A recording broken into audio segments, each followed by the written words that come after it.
Welcome, everybody, to the Jurassic Wire. I am Brad Jost, and my co-anchor for this program is the one and only Aaron Beyer. What side are you on? You're on this side. The Jurassic Wire is the segment here on the Jurassic Park Podcast where we discuss all the latest news on the Jurassic saga and the latest conversations in the Jurassic community. Now, today, we're going to be catching up on a lot of stuff. We've got some Jurassic World Dominion extended cut chat. I think we'll be talking about that a little bit. We'll talk about some concept art for the movie as well. We're going to talk about Bryce Dallas Howard potentially passing the torch. We've got some Primal Ops news, I guess, to talk about. They're shutting down, it seems. We're gonna touch on some merchandise and different things, and I'm sure there's going to be a lot of other tangents along the way. But before all that, let's go ahead and welcome in Aaron. How you doing, dude? It's been a while. Good, man. What's new? How are you enjoying the every other month format? Like, are you rested? Are you more like, is Jurassic not as aggressive on your brain as it's been the last 4 years? 4 years? It's been like 7+, dude. Yeah. But here's the thing: you definitely, you took a break after Fallen Kingdom, rightfully so. You went hard for Fallen Kingdom. You took a break. You did the show. We took some breaks. You did the show. Took some breaks. But then, like, I feel like the Dominion chatter has been nonstop. That cycle. Yeah, you're right. It was like extended, way farther than it needed to be, and it's like, oh my gosh, Jurassic Purgatory for 3 years. Yeah, and that's why, like, I hit that wall, and I'm like, you know what? I think we need to do it this time because I've put it off for years. Like, I've thought, like, oh, it's in between the movies. Let's go ahead and do this. And this time it felt right. And I'm like, all right, this is good. Yeah. Let's do it. And I will say that it has been, like, nice and refreshing. Like, it's made things a lot easier. I'm able to get more things done on my side of things and then take my time producing things and, and just take, like, a weekend off from, like, creating or whatever. So that's pretty good for me. But I will say that it makes me feel like more distanced from the whole thing. Like, I feel like when it comes time to actually start the discussion, I'm like, what's going on anymore? Is anything happening? Do I think, like, I don't know. I feel like I'm like distanced. It's not your responsibility to keep that conversation going. It's really, I know. Yeah. It's really Universal's responsibility. And that's really, I mean, has Camp Cretaceous season 5 hit? Yeah, man, the show's over. It's done. Hey, man, quick follow-up. Have you watched season 5 yet? You didn't know it was out. No clue. Oh, what? Come on. Netflix didn't even bother to tell me that it was like new episodes or whatever. All right, well. Yeah, you'll watch it someday. It'll happen, maybe, just to see how... Did it come out before Dominion? No, it was after Dominion. It was like a month later or something like that, I think. Yeah. Wow. You'll get there. But yeah, I do feel like slightly more distanced. And yeah, you're right. I mean, it's not up to me to like keep the conversation moving. But when I go to do the conversations, I'm like, man, what have I missed? I feel like I've missed something because I'm not in it like as much every day as I once was. So, but yeah, I think there's a lot to talk about. And, I have been covering a lot of these topics that we usually cover. So I think this makes it a little bit better for us, for me and you, because like a lot of the topics I usually will cover on my live streams and stuff, but sometimes I hold off for the wire. But I think it's going to make it better for us to like have a big like haul, at the end of like 2 months to discuss a lot of different things and catch up, and it should be good. But I think we've got a lot of good topics here today. So what should we do? Should we just jump right in? You want to jump right in, or? Yeah, I mean, what do you want to talk about first? All right, I'm game for whatever. All right, so first I want to go over to Instagram and stuff because I want to talk about Bryce Dallas Howard potentially passing the torch or baton. I forget how she words it in the. I think she words it that way in a certain way in the video, but this was a little while back. Bryce was over on her Instagram. This is from August 14th. and there's a video which I'll put up here in a second with her and Dewanda Wise. And I don't know if you were following it, but I think it was when they were which we should probably discuss this too, because it was a weird thing. Like they, I don't know if you followed along, but they were doing that like Malta promo thing for the DVD, the extended cut hitting. It was just like such a weird event. They had like some like people who write articles for different publications and stuff like that, and it was like a weird mix of people. And they filmed like that rooftop chase sequence. They like refilmed it, but it was like an extended cut version that we had never seen. So it was like a weird thing. And then they had these like extravagant dinners and all kinds of tours of like all their facilities. And we're all like waiting for something big to happen, but like nothing really all that big happened. I was like thinking like, oh, this would be a great time for them to announce the future of Jurassic is going to be like a Malta focused movie or series or something like that. Because I think that like, if you talk about like, where does Jurassic go in the future? I think something based in Malta and that setting would be pretty cool to see and fun to expand upon at least. But they didn't say anything. They literally just said like, DVD's coming out, it's fun. And then some people got to watch the extended cut, but that was it. It was weird. So when you said, let's talk about her passing the baton, I just Googled that, and I did get some of those like interviews with the two of them. Well, do you want me to just play it first? Do you want me to jump play in? Because all right. Yeah, I think the DVD's been a weird situation in general, but play it first. Yeah. All right. So, forewarned, I think there is some language in here. I'll try to bleep it out, just as a heads up to everybody, but just in case. Let's go ahead and hit this. Oh, I got to unmute it. Give me a second here. This is not working out very well. All right. I wonder what just happened. I mean, we just completed our last day of press for Jurassic World. So this one, I'm done. She just completed her last day of press. Yeah, for Jurassic. So the last 8 years of my life have just come full circle. So wild. And it's so crazy. And you take that baton like hell, babe. You're gonna kill it. Thank you. I'm so I love you. So there you have it. You take that baton and you sprint like hell. So with another choice word in there. Yeah, I mean I feel like that is very like telling of them saying like, here, this is yours now to do something with it. And it's up to you now. This is, your baton. And I feel like it's got to be focused on Jurassic. Like, I don't know. I don't see any other way around it. Like, I guess like it could be just like film in general, I guess. But like, it really feels like Bryce is saying, here, Dewanda, Jurassic is yours now. Take it and run with it, I mean, do you get the sense that maybe they've been drinking a little bit? Like, you say things, all right? I made it no secret. I think Dewanda Wise was the best part of that movie. Like, and I rewatched it today was the second time I've seen the movie. Extended cut. No spoilers for your I won't. Extended cut, but right? she still is like, I was watching it and I was like, I love this character. And this actor, to me, this actor felt like she was the only one who actually had any stake in her performance being good.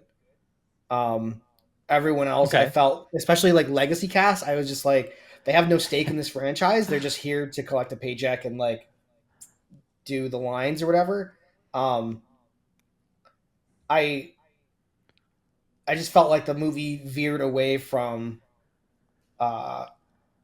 the Owen Claire story just a little bit. And I think it was for more of like fan servicey stuff. But like, as I was watching it, I was like, oh, this is someone that the performance she was giving, I was like, this is someone who feels like she has to like bring it so that she gets renewed. And I thought she was easily the best part of the movie.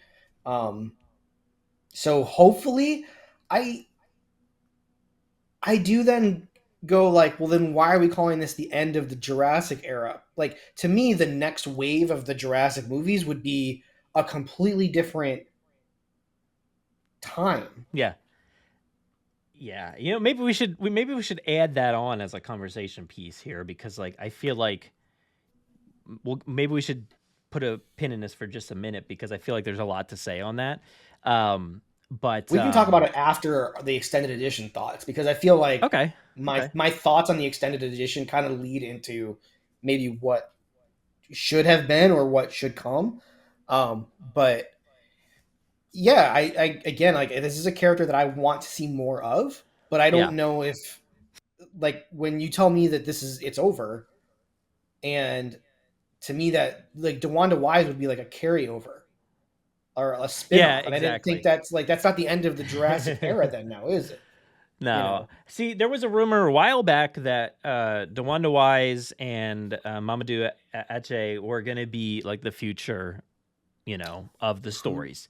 And that's Ramsey Cole from Jurassic World Dominion, which I would be all down for that, because I think, like you said, I think both of them did a really wonderful job, as Kayla and Ramsey. I'm not sure what their story would be together if it was, something like that, but because they didn't really connect or anything in the movie together, so it wasn't like they like became a couple and now we got to follow their story. But maybe down the line, who knows? No, actually, I don't think so, because I don't think that would happen. But what's going to say about this video? It just really feels like that it's Jurassic related, and it feels like, which I'm sad about, because like Bryce sounds like she's just like, completely done. I feel like a lot of us had signaled like, hey, like, let's have Bryce be like a person who maybe runs things in the future, takes over for like Colin, or starts directing Jurassic series and stuff like that. But these words, whether drinks were involved or not, sound final in a way. So I don't know. It sounds like a finality there for me, for Bryce. You also have to keep in mind, she's been really good to the community these last 8 years. Like, she's done the movies, and she's done anything dealing with Claire, she's voiced. So, well, I mean, I believe we did get a hint at why maybe that is the case, because Bryce was severely undervalued as a paid actor for these movies, where do we know the number? I don't have the number on hand. There was an article that came out, I think like Variety had it or something like that, talking about the pay equality here between, somebody like Chris Pratt and Bryce Dallas Howard, and she was paid way less than he was. And it was like an article that it felt like it was really boosting him up in a way, saying like he did such a great thing to help her get paid more for other jobs and stuff like that, like voicing different character, or the same character in different things, video games, whatever. She ended up saying she got paid more for all of those things than she did for the movies. So that's why I'm like, it seems, accurate that she would go do those things, because then she can get the money she's owed, I guess, in a way. I mean, I take a little bit of issue with this. Like, did we talk about this on the show? Kind of my thoughts on like her pay disparity and stuff. Like, I don't think we talked about it, but I mentioned it a bunch at least. I mean,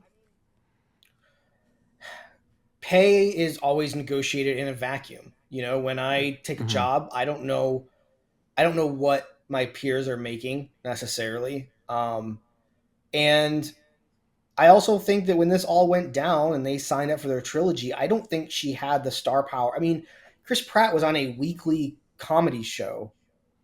Like, yeah, but she was also the star of multiple movies, for years before this even started.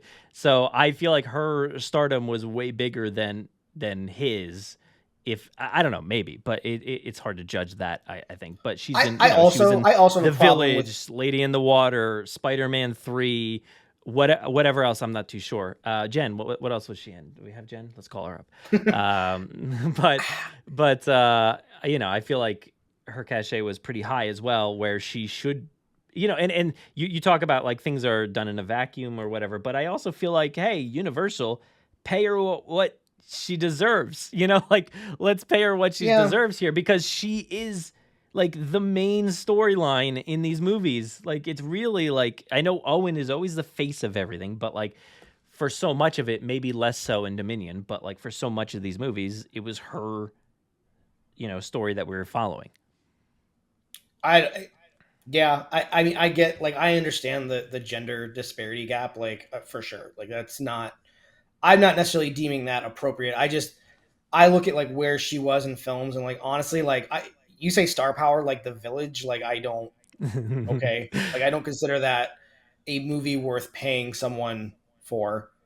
Like, it's not like, oh, the star of The Village from 20 years prior. What? I like the movie, but look, I mean, you're talking about M. Night Shyamalan, who had just come off Signs, I believe, at that point, which, certainly people, like, it wasn't as highly regarded as the two movies that came before it. Sixth Sense and Unbreakable, right? But Signs was pretty big still, one of my favorite movies of all time. And then came, I think, The Village, and that was, expectations were very high for that movie. And then she followed that up with, I think, Lady in the Water, another M. Night movie, which just completely bombed. But what are you going to do? Okay, so I'm looking at it. She was paid $2 million less than Chris Pratt for Jurassic World Fallen Kingdom. In fact, it was worse. Pratt's. I think it was. Yeah, it was. They said, like, it was reported that it was $2 million or something. 8 to 10. I mean, look. Here's the thing. 8 to 10 million. These are numbers that you should be embarrassed to even complain about in the public eye. In my opinion, I'll never see 10 million, 8 million. I'll never see that money in my life. Like, no, but it's all relative to whatever industry you're in, of course. But I think she deserved a lot more for what she was doing, and yeah. I mean, I think they deserve more than 8 to 10. I mean, regardless, I think those numbers seem pretty low for stars of major franchises. I'm actually kind of surprised at these numbers in general. Like, I know it's not like a Robert Downey Jr. like 30 mil or whatever he was making for. Yeah. I think he might have gotten even more. Who knows? I wonder what is Tom Cruise making now for Maverick. I don't know. Yeah, I don't know. I don't think you should really be complaining about these numbers. I think it's important to bring up pay disparity, but look, the goal of Universal is to spend as little money on this stuff as possible. If Chris Pratt's manager comes, I mean, they have different managers too, which I'm sure makes it like these managers aren't talking to each other. They're not teaming up, so it's like, well, I feel like the what you're getting at is less the problem. Nobody cares that it was really like that. The numbers. It's more of the gender issue, which is always the case. Is that somebody is severely underpaid, and it turns out they're, a woman on a. It's almost always a minority actor. Right? Yeah, of course. So like, that's the problem. It's who cares about the money? It's that, and that's always the case. I mean, look at Scarlett Johansson with Black Widow and all the issues that went on with that movie. And what a disaster. I can't think of a ton of them off the top of my head right now, but I know there's others.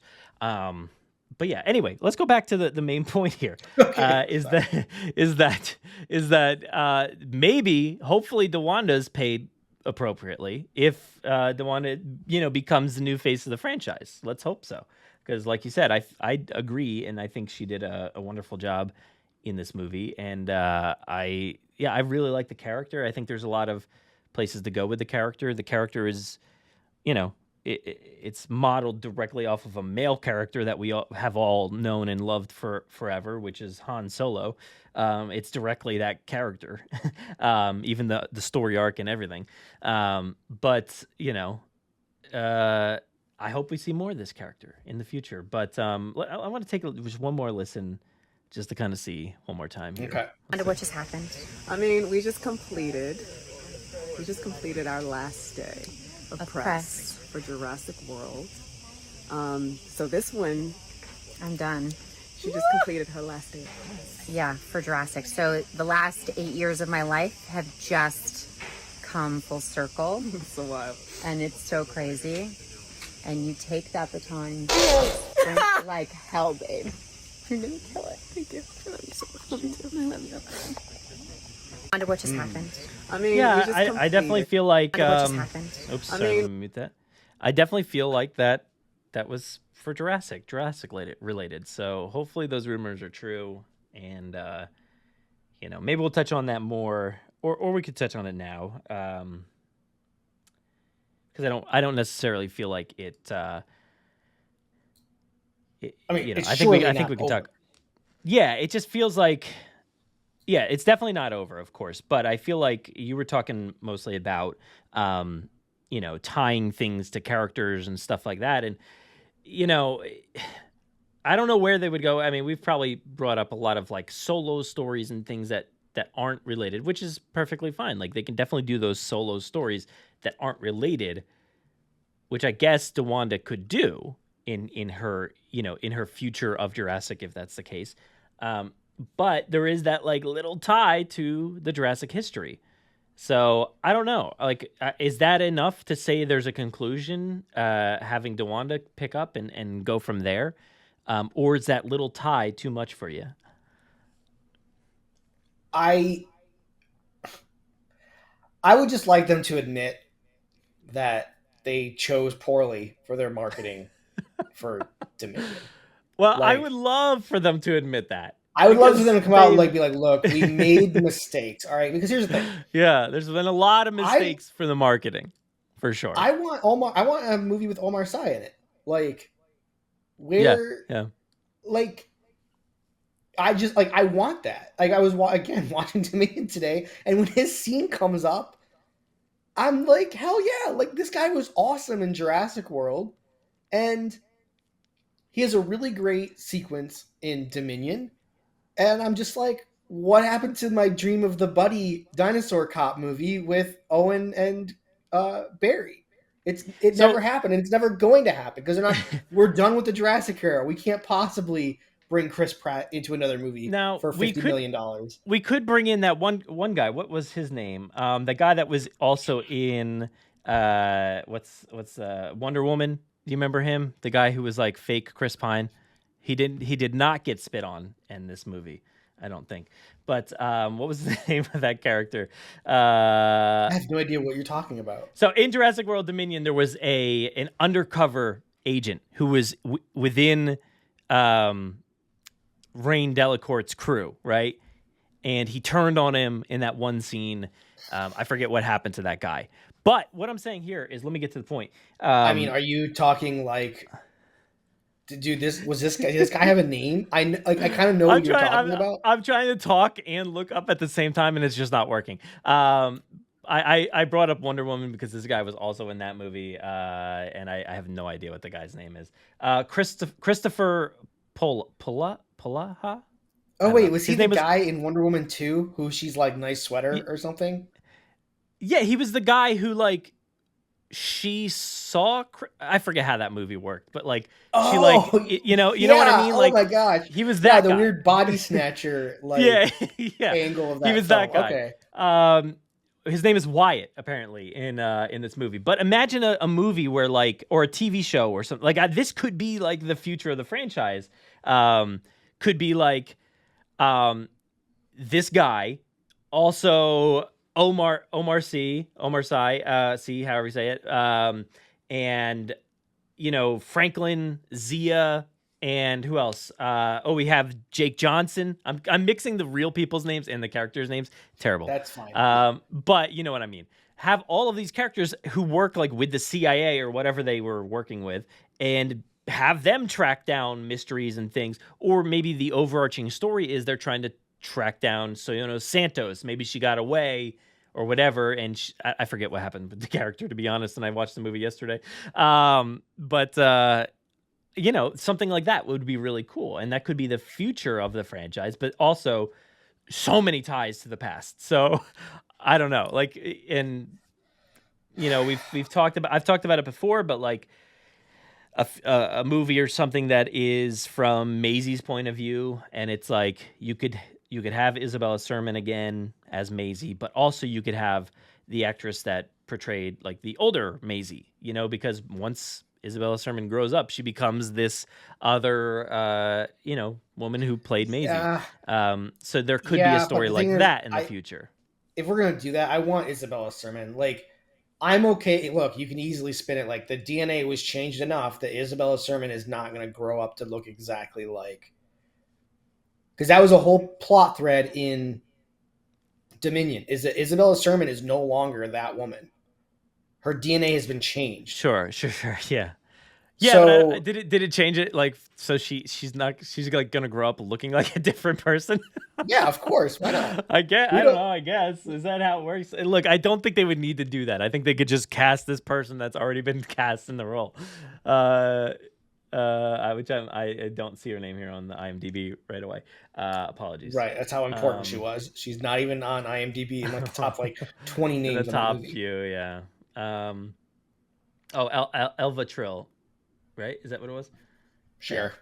Yeah, Elva Trill, which I think she was great. I would like to see her, in the future. But again, like that's like ties literally to John Hammond, so and to Jurassic Park, like the park and everything. Yeah. So if they did a Maisie story, that's severely tying in. If they did a CIA project where they're tracking down dinosaurs and bad people who are poaching dinosaurs or whatever, that ties directly to Jurassic World.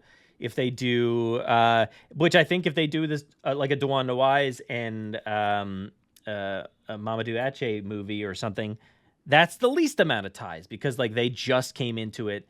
One guy, he worked at Biosyn for a little bit, was on number 2, and then Kayla, is just a pilot who transported dinosaurs or whatever.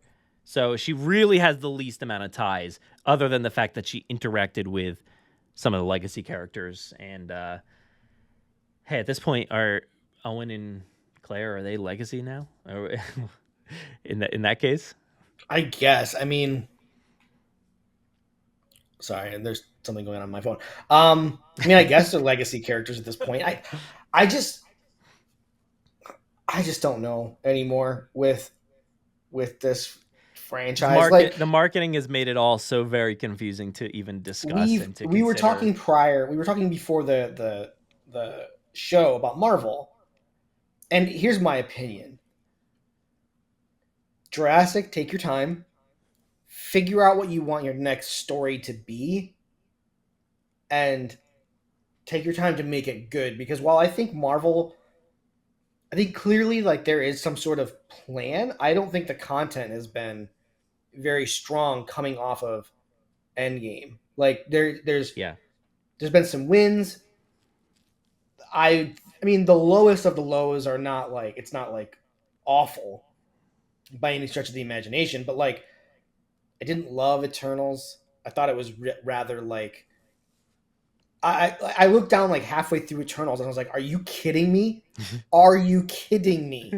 This is only halfway over. Yeah, like, it's very long. And like, I never even finished Moon Knight, which is like crazy because okay. The actor was bringing it. Like he was great in that role. Yeah. But like, Oscar Isaac. It took me out. We were talking about She-Hulk and how like, hey, it's been fine, but neither you or I have found it so gripping that we needed to watch episode 4, and we're 3 days out from the drop of that. Like, the only problem is that I chose to watch Thor the night that episode came out, so then I missed watching that episode, and now I haven't had a chance to watch it. So, but yeah, I'm into the show, but like you're right. Just take your time. This phase has felt like a little. It's got some really great stuff, but it also feels like fairly forgettable. But I think a lot of that is due to like COVID really just messing with release schedules and everything. A lot of things. Yeah. So things feel like disconnected. So hopefully that won't really happen here with Jurassic, where they can do whatever they want to do and take their time and come out with things appropriately. But I'm not sure I believe that's going to happen with the way that they usually do things there at Universal. Yeah. So I coming off of this movie and seeing how botched the release was, how botched, the post release with everything there, the DVD release, literally anything else related to this franchise has just been like mishandled. It feels like at the end, it's been, and I feel like the fandom has just felt like very deflated here at the end. So they have some digging to do to get themselves out of like a slight fandom hole. But does the fandom feel deflated because we didn't really get an end? Like, they hyped this up as the end, and then the end doesn't happen. We solved the grasshopper problem. We're no longer heading further into our extinction. Like, again, this movie was the end of the Jurassic era, and I feel like they did everything in their power in that movie to let as many loose ends be there as possible so that they could continue it with, again, Dewanda Wise, Ramsey, the fact that Wu is still a part of the story, like, or still can be a part of the story, right? Yeah. He fixed his mistake that was you and I for the last 3 years talking about how do we get further into a Jurassic World, and the locusts were the answer, and he fixed it, right? And I just feel like the end of that movie wasn't final. We have more tyrannosaurs on the mainland than we've ever had. We have a sanctuary that is not destroyed, but the dinosaurs can live in peace. Like we've seen a million times, the dinosaurs are going to live in peace, right? Like that's the thing that when I watched it last night or whenever, I was like, they can live in this sanctuary in peace. I'm like, no, they can't. They can't. Like, sure, you could say that, but like, what about all the poachers? What about everything else that has happened in a Jurassic movie? All of a sudden, there's going to be a volcano in Italy. We're back. Or wherever, it's just another site. Like, there's going to be something, Yeah, it's just another site B. There's going to have to be government government agencies monitoring it. The next movie's going to say restricted. Restricted. Italy. Like, I want the next movie to start off with the words restricted in some weird font and then say how many miles it is from Isla Nublar or Costa Rica. 1,000 miles away from the coast of Costa Rica. However far. I see. No, but that was one of the best aspects of Dominion was the titles that were, at the bottom of the screen, because it was so Jurassic, like when those titles came up and it said wherever, whatever they were in this movie. Like when I think it says like Badlands or something like that in the movie, but it just felt so Jurassic and it felt so good. But yeah, I think personally, like when Franklin is sitting there, we have a lot to talk about with this scene, but when Franklin is flipping through his little iPad or whatever, and he's seeing all the people who can work for you or whatever, that is your roster of your show on Peacock or wherever, like that's your roster right there. Like make that a show, make that legit. That's what I want to see. And I think that is the way where you can say that everything's concluded and everything would still be true, what they say at the end of the movie. And then you can have them be the people who try to stop it and try to, make sure none of this stuff gets out of hand again. Which I think would be really cool and really fun. But I don't know that that's going to happen, because I don't know if you're going to get all those people, in a TV show or a movie or whatever the case is.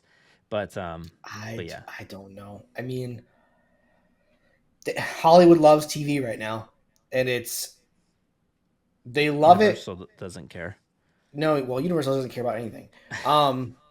They love TV. Love you, Universal. Really love you, but sorry, They love it for like the wrong reasons, where it's like, oh, we can do character development over the course of instead of 2 hours, we can do character development over the course of 10 hours.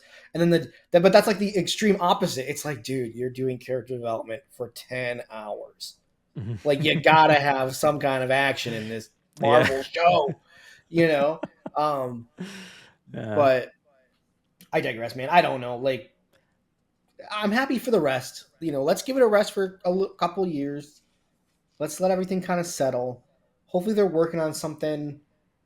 Like, I don't want filler content, which is what I feel like I'm getting with a lot of the Marvel shows right now. I feel like I'm getting filler while they trickle out these movies, most of which feel like we were talking about Thor and how I enjoyed Thor 4, but it is far inferior to Ragnarok for sure.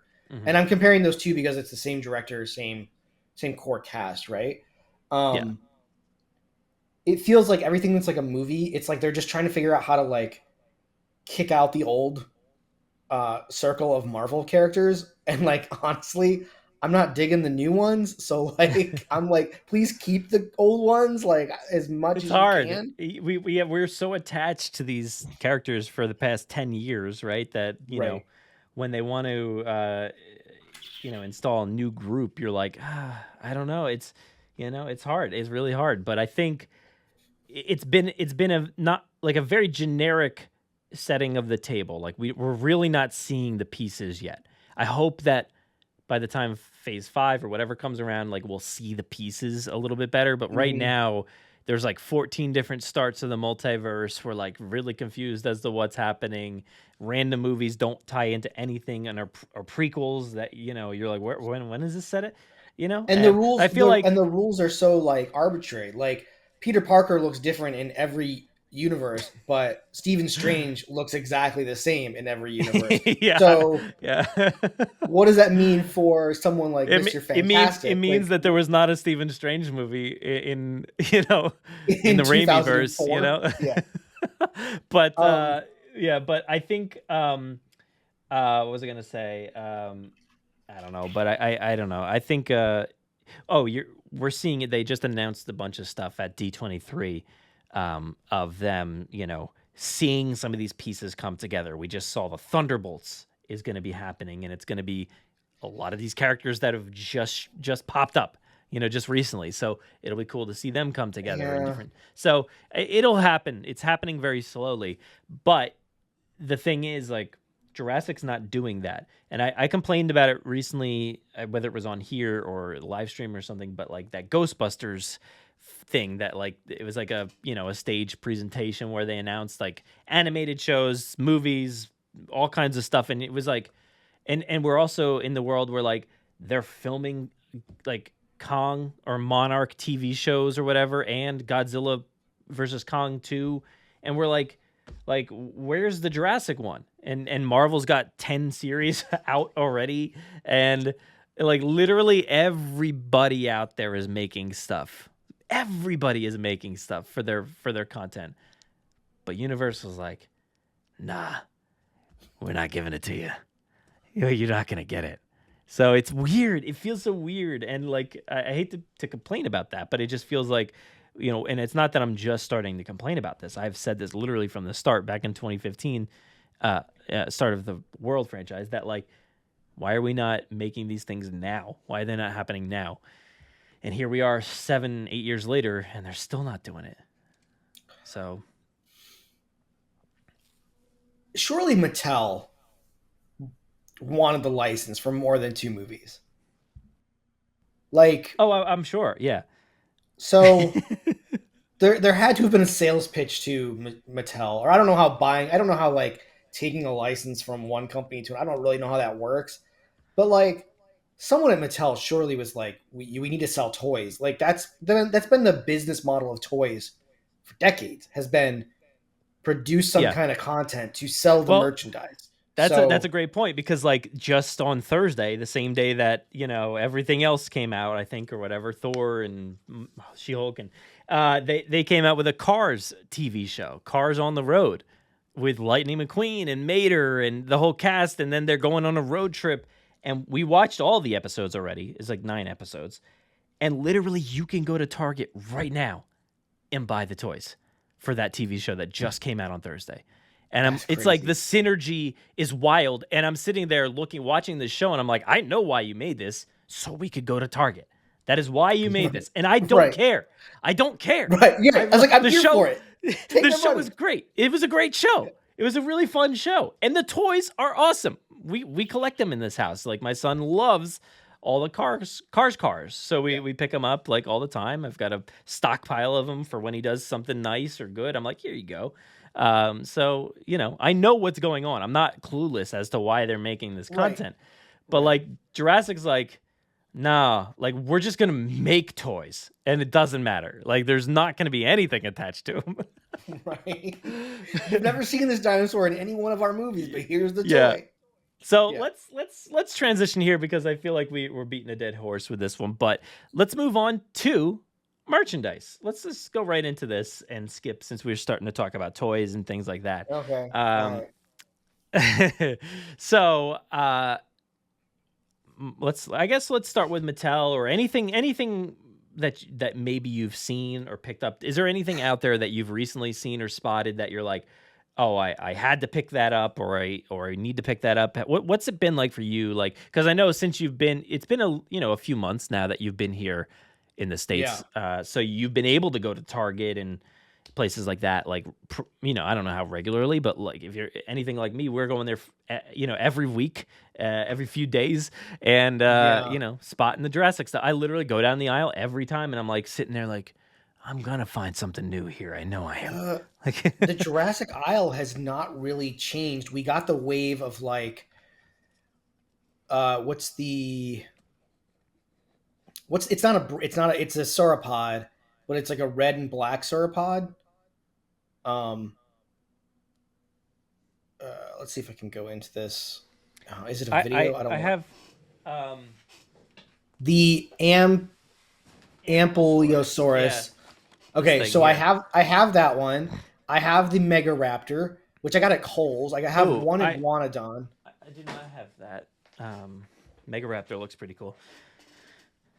But did I need these? No, because they don't really fit anymore. Like, again, if we're just going to go willy-nilly with like every species out there, and we're going to do that forever, and just like, I don't know if that's something that I can really maintain, like, just even like financially, right? Like, I did get that the new Aqua one, but I feel like even as a kid, like Aqua characters are so hard to like play with because like you're not like I don't know, like my imagination was not. They sit on the shelf very strangely, like they're like very low, like these whatever plesiosaurs or whatever they we have now.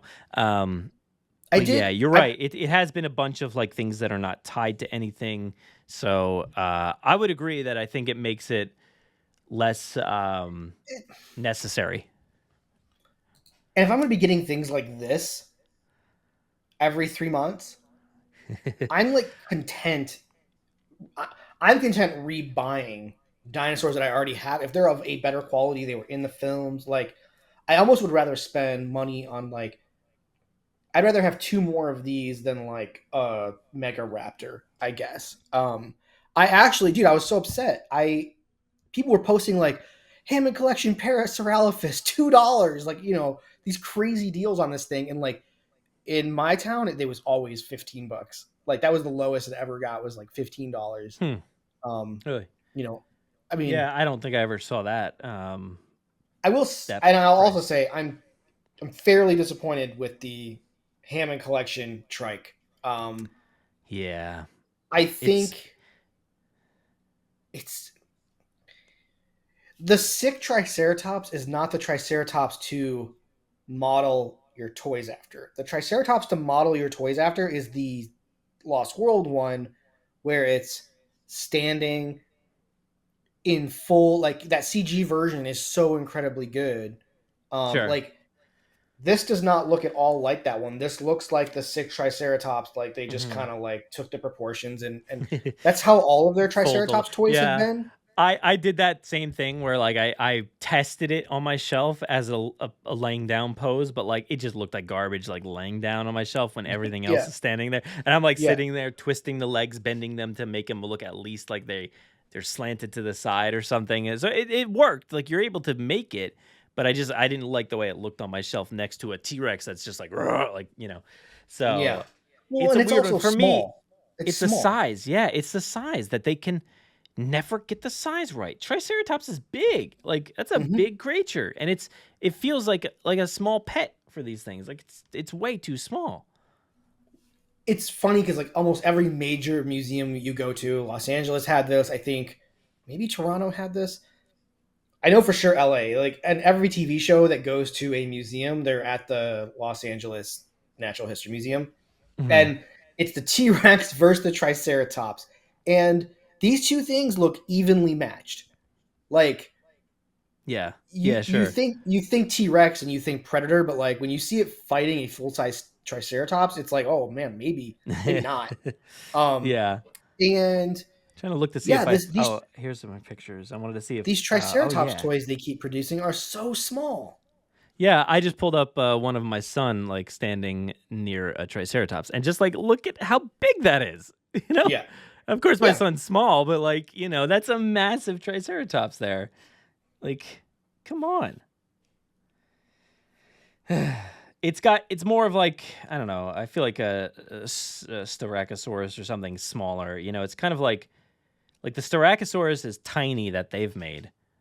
And I feel like the Triceratops that they make is more of like the Styracosaurus size, but who knows? I'm no paleontologist, so I'm probably way off. But yeah, I feel like the scale's just way off. So I wish they would make a bigger one. And partially it's due to the fact that like I love the Kenner one so much, which is like right here.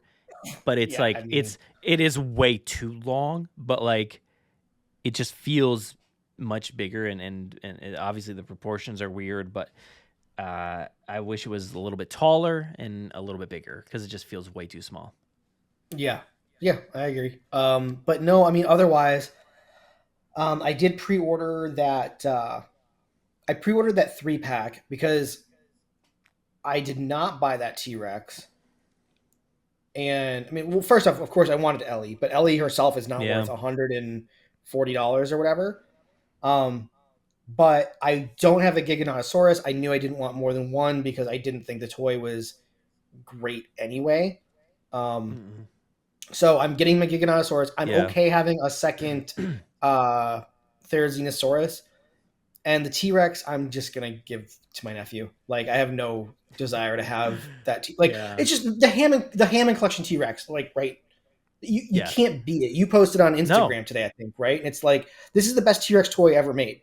Like, full stop. I think it's the best T-Rex toy I said it was made. unbeatable. It's definitely unbeatable because, like, I did that same thing where, like, the other day, I said this on my live stream the other day. I said, I was sifting through all of our toys and kind of like right now, I'm at this point where I do not have enough space on my shelves. I like to collect other things too, not just Jurassic. Right. So, me too. I've got yeah, of course. So like the shelf space is very limited. I've got Star Wars, Back to the Future, Ghostbusters, just sci-fi stuff. Beetlejuice, like this whole shelf over here is just Disney, and like Jurassic like has its own shelf over there and it's mixed in behind me. But like I'm letting my kids play with a lot of these Mattel ones that I've even the Kenner ones. So like a lot of the Kenner ones too. I just have bins of them and they're just I know the ones that I need up on my shelf are on my shelf for Kenner. How dare you let a child play with a toy that's open? But yeah, I have a bunch of them out there and I'm like, you know what? I don't care. Like if they're not on my shelf now, it's fine. And it is what it is. Like if there's a rare one, it's going on a shelf or something. But I have so many T-Rex now for somebody who never wanted it, like any T-Rex. I have so many now from Mattel. You didn't want a T-Rex? Well, back when the Thrash and Throw or whatever came out, I was like, I never got that. And then like whatever the next one came out, like the Extreme Chomping, I'm like, nah, that's tiny. Don't need that. But then they started packing them in with like other things, and now I've got multiple of that thing. And now, of course, very thankful Mattel sends me bins or whatever, and I'm like, every time there's another T-Rex in there, and I'm like, okay, got to review it, got to unbox it or whatever. So I've got so many T-Rex at this point that the other day I was like sifting through them, and I'm like, all right, where's the Bite and Fight? Where is it? I'm like, where? I don't know, I don't see it. I'm like, which one is it? And I was like, oh wait. This is the Bite and Fight? This is the one that I've loved like for the past few years because I'm like, this is the only one I really wanted that I actually like bought myself and like picked up. I'm like, this, I think I bought it myself. I don't know. But I'm like, this is the one. It's so not good compared to this Hammond collection. The Hammond collection is stellar. Like it's literally unbeatable. It's so good looking that it makes all those other ones look like complete garbage. The small T-Rex that comes with like this, the small T-Rex like that came with like the extreme Explorer, chomping right? size, the extreme chomping. I was like, I've been asking for years, give me the bigger one, but I want the mechanics of extreme chomping. And that's what Hammond Collection Rex is right here. And I've got him on top of that Explorer. And like you said, they pack that T-Rex in with everything. And I want more Explorers. I'm waiting. There's still like $50 on Target's website and stuff. Like I'm trying to get more Explorers. But for every Explorer I want, it means I have to have another freaking T-Rex. Well, guess what? I've got an Explorer for you right there, man. I got one if you want. I know. Well, and guess what? I have another one out there that I'm like, I don't need. I'm like, I got way too many. I don't know if I'm ever getting those because you and I have been talking about you shipping that stuff to me for about a year. Like a year. Yeah, I know. Well, I have one of yours here, by the way. Like, I didn't even realize, but yeah. And now I've got this down here, this other Hammond collection, which I'm like, so please don't start doing that now. Like, I don't need whatever you release in the future, I don't need a Hammond Collection T-Rex packed in with absolutely everything, because then I'm just going to be like, well, now you're defeating the specialness of this Hammond Collection one, because now I'm just going to have 14 Hammond Collection T-Rexes. We should talk about. So I hope they don't. I hope they don't get there. Okay. We should talk about that because So let me just so this is what I have on order. I have finish your point. I do have the Toilet Gennaro set that should be coming eventually. Who knows when? I don't know what's going on with that. I've got Dreadnoughtus, and I've got that 3-pack, which, like I said, like expensive for the character I want, but honestly, like as long as I have restraint now, like it's fine. Like I didn't go out and buy. I wish they would ship it because Giganotosaurus is on the shelves now, and I do want, even though it's inferior to basically the rest of the toy line, I do want one. But like, come on, like let's get it moving, you know? Yeah. Okay, so this is what you're saying, like it defeats the specialness of it. Hot Toys has come under a lot of fire lately for doing a lot of re-releases of old Marvel characters, especially like Iron Man. They just announced a re-release of like the Mark III Iron Man and a re-release of the Mark V, which is the suitcase version, right? Okay. They're doing a re-release of the first Civil War Black Panther. They're doing a re-release of, I think, a couple Spider-Man characters, and all these collectors are like, well, now that makes mine go down in value, yada yada yada, blah blah blah. And I'm like, but you as maybe someone in their late 30s had the benefit of being alive and probably having some disposable money while the MCU was going on. Whereas like, let's say you turn 26 today, right? And you get your job and you're making some money, right? Right. Wouldn't it be great if we just turned 26? But like, so what? Because you weren't in a time of, because you were born late, now all of a sudden you can't have nice collectibles of really cool characters.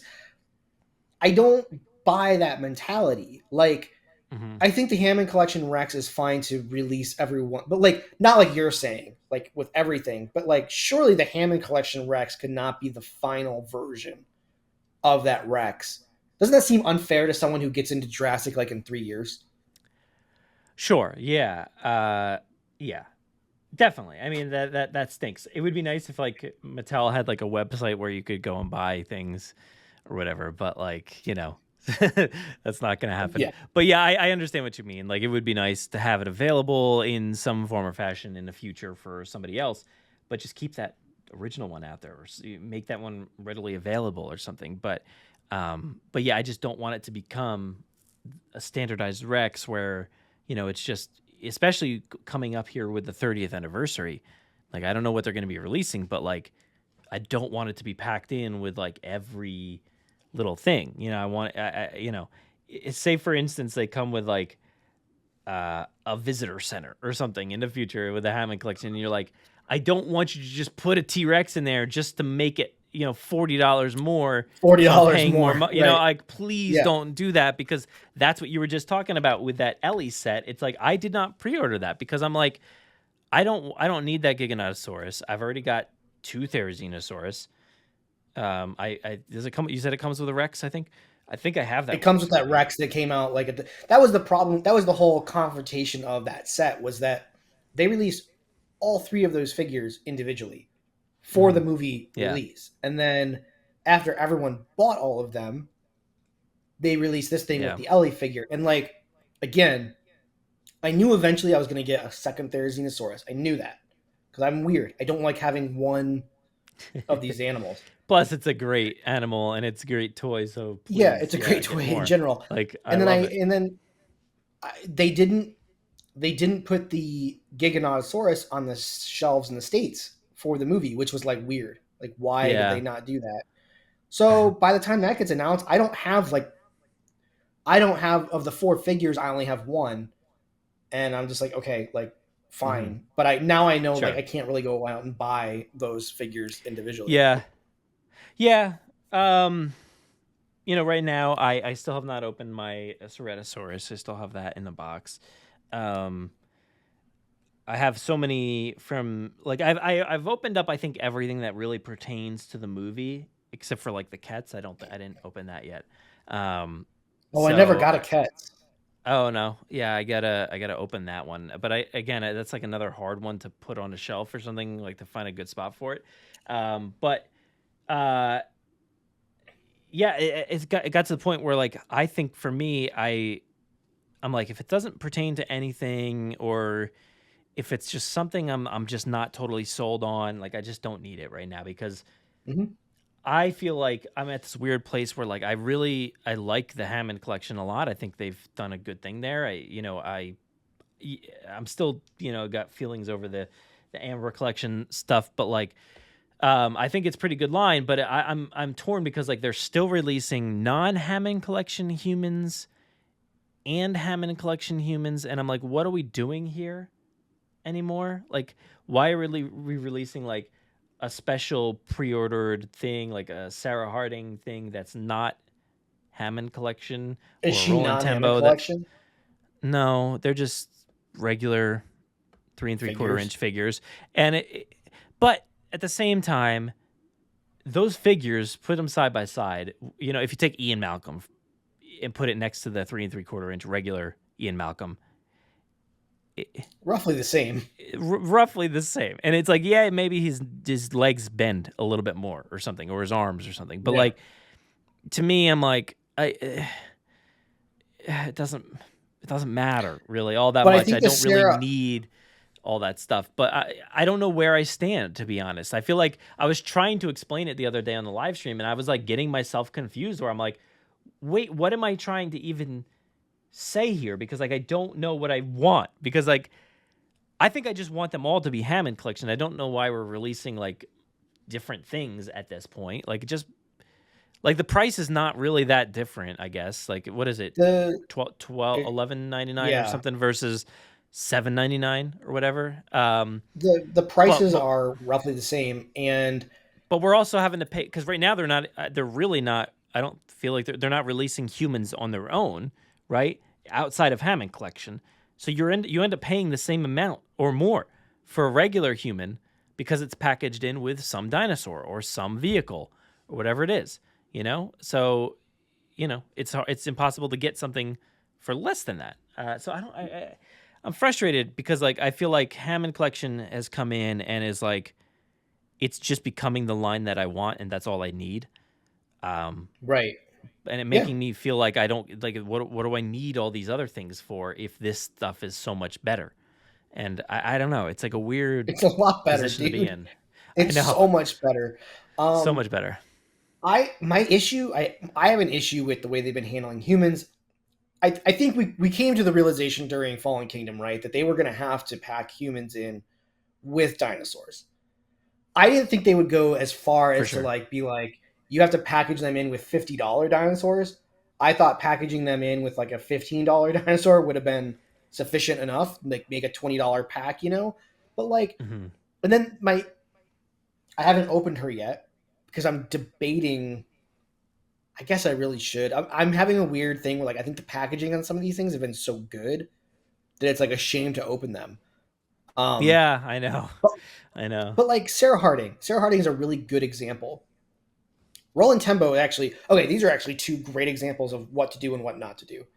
Roland Tembo comes with a car that was never released, and they throw in a small dinosaur for whatever. You got to have a dinosaur, right, in the Jurassic Park package. Mm-hmm. Sarah comes with a small dinosaur that we've never had before and makes total sense. Great. But then gets packaged in with a $24 repaint that's not even all that good. Like, why not put her in with a Hammond Collection Stegosaurus? Or like, I feel like that was definitely a pack that I paid for to get Sarah Harding. And I didn't really care about another Stegosaurus. I think yeah, I know. I mean, I think the original Mattel Stegosaurus is fine. I get that it's not the right color or nothing, but like uniformity wise, I'm fine with that mint green one. I think I have like 3 or 4 of those, and I'm fine with that.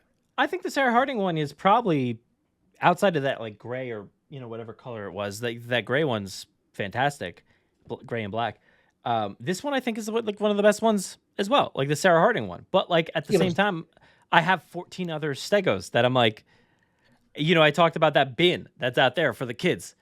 All of them get put in there, like all of them. You have 14 Stegos. You have how many accurate tiger stripe raptors do you have? Right? How many? 0. How many good Pachycephalosauruses do you have? Right? Oh, God. It's just and again, it's the same thing as that 4-pack with Ellie. It was just a easy way for them to sell Sarah Harding for $50 or $40 or whatever that set went for. Yeah. Well, didn't we just see that? I think Hammond Collection. Was it? Yeah, it was Grant and the JP3 Raptor are coming for. No, I didn't see this. Is this really? Oh, yeah. Sometime probably next year, Alan and JP3 Raptor, female Raptor, are coming to the Hammond Collection.